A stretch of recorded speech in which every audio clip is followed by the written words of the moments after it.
So your first question is, well, what is dyslexia? I was like, well, like, what's the difference between me and the other kids? It brings up the word like journey for me. It's a gift. It's a superpower. It's like a fingerprint. It's so unique, and that's probably why there can't be a clear definition. You read, but there's like all the words moving around or like switching up, like you can't get the main idea of what you need. It's the greatest gift you could be given as a human being. It's a learning difference, not a disability. It just takes you 10 times longer to read and write and sound out words. Every human that's born, we have the capacity for language hardwired into our brain. When it comes to reading, that's something that is not hardwired into the human brain. We have to be taught how to read. If there were some kind of major event and we stopped reading, you would have to invent a new system to do it. Dyslexia is like a confusion. My brain is wired differently. It's this force. You don't know what it is, you can't understand it, and it hits you in ways that like you just can't anticipate. I have super strength that other people don't have. For me, I find it a gift. It wasn't always like that. It's only now that I realize it, I recognize it as a gift. I absolutely believe that there's going to become a time where everybody's going to be desperately searching to be able to give themselves dyslexic credentials, because it will be seen as a gift rather than back in my day it was seen to be a burden. It's not okay that educators are not educated in understanding and teaching children who have different learning issues. That it's not celebrated in the way that it should be. When education only becomes a privilege to the types of learners we choose to value, we have a civil rights issue. We don't take it seriously that teachers should be trained, or there should be an understanding of the way an entire population of people learns.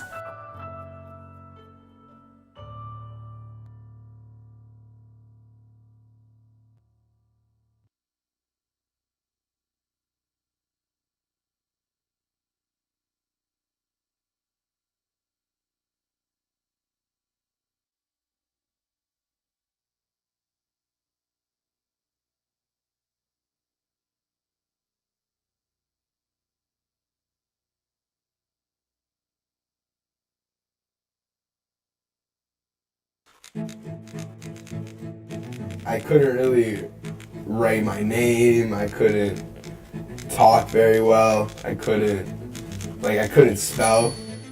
I didn't really know the alphabet until I was maybe in, I would say, second grade. I found his school, to not be helpful.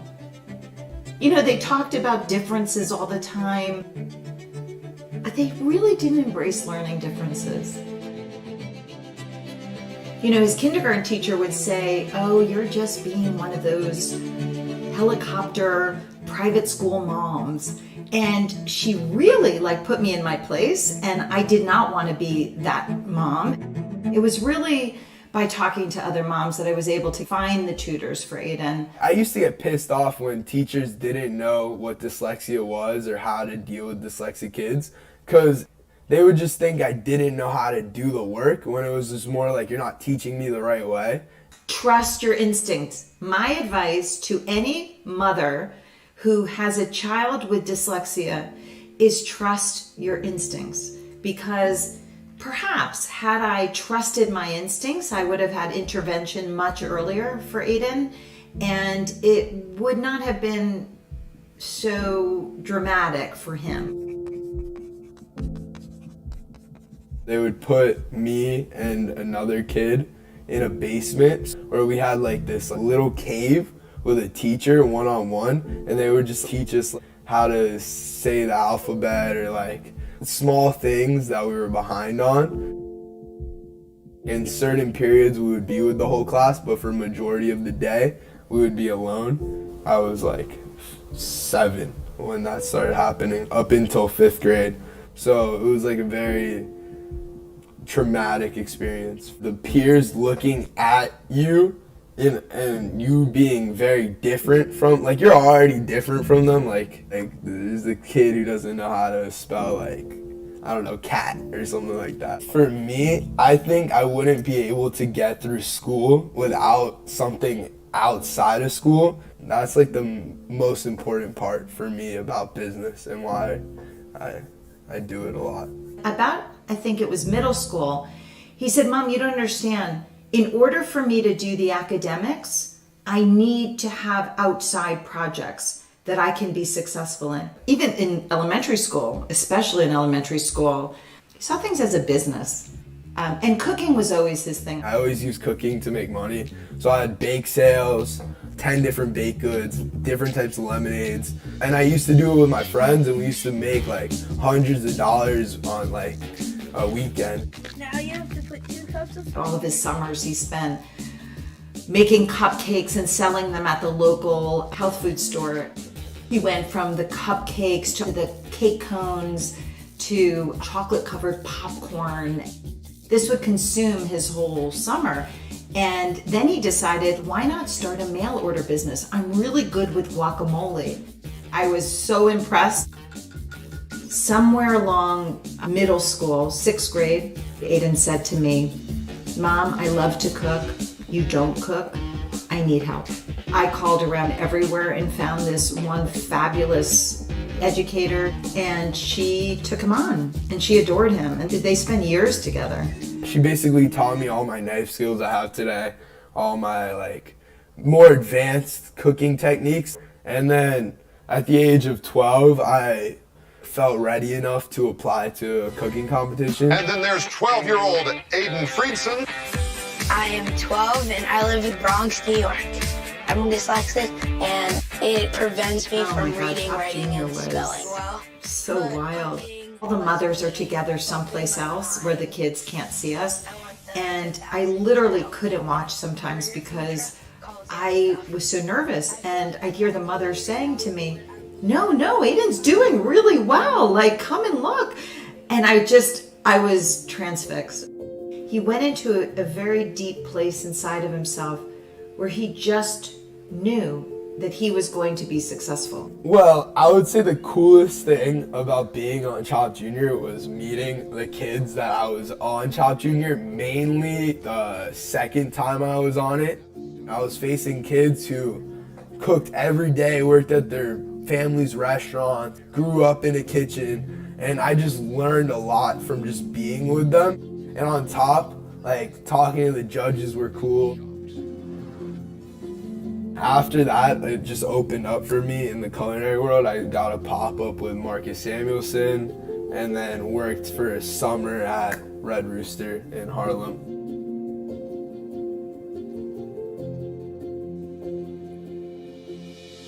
What I want to do when I'm older is, I've definitely realized that I want to start restaurants. I have 3 older siblings, and he has multiple cousins, and we all say we just want to follow Aiden. Like whatever he does, he's going to do 150%, and he's going to be hugely successful, whatever it is, whatever he decides to do. I know that there's a lot of dyslexic chefs. I know that through Chopped and through like Mark Murphy, and at the top of every field there's a lot of dyslexic people. I would say just get in your kitchen, look what's in your pantry, and then just start cooking. Like, there's no right way to cook, there's no wrong way to cook. There's only what you want to do and what you want to try out.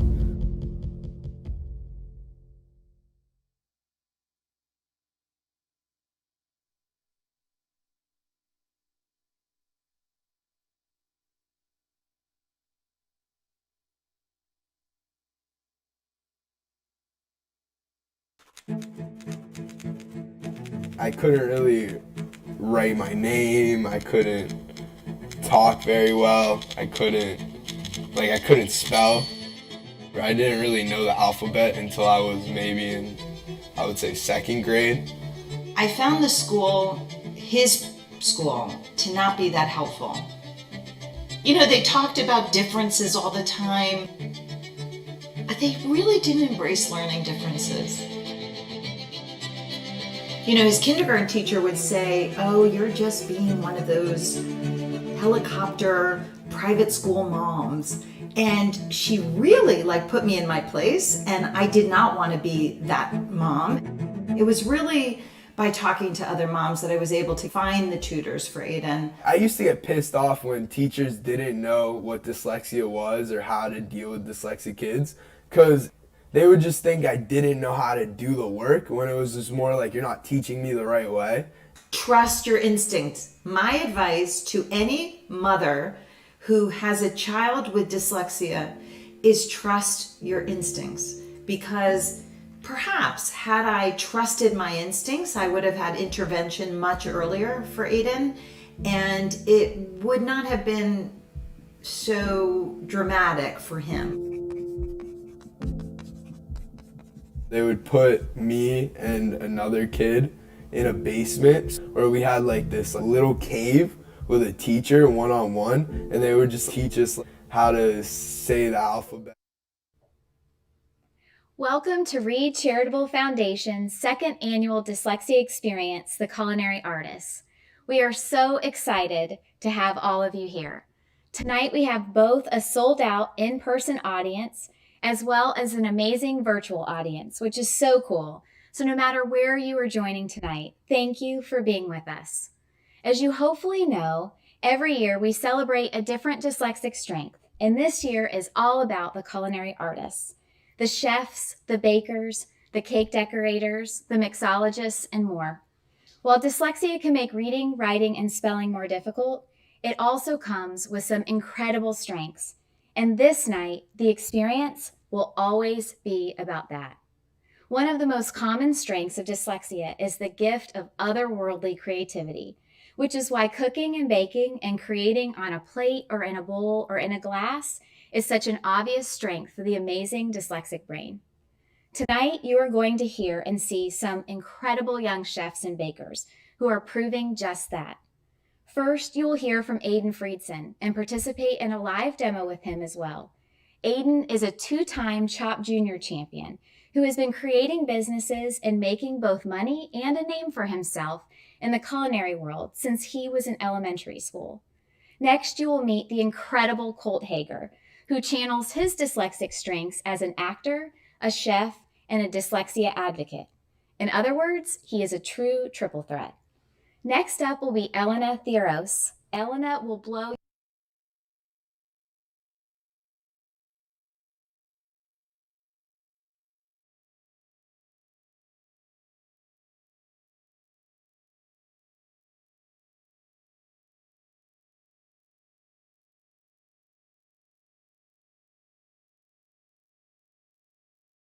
from Cohasset, Massachusetts, who has been selling out at farmers markets and making her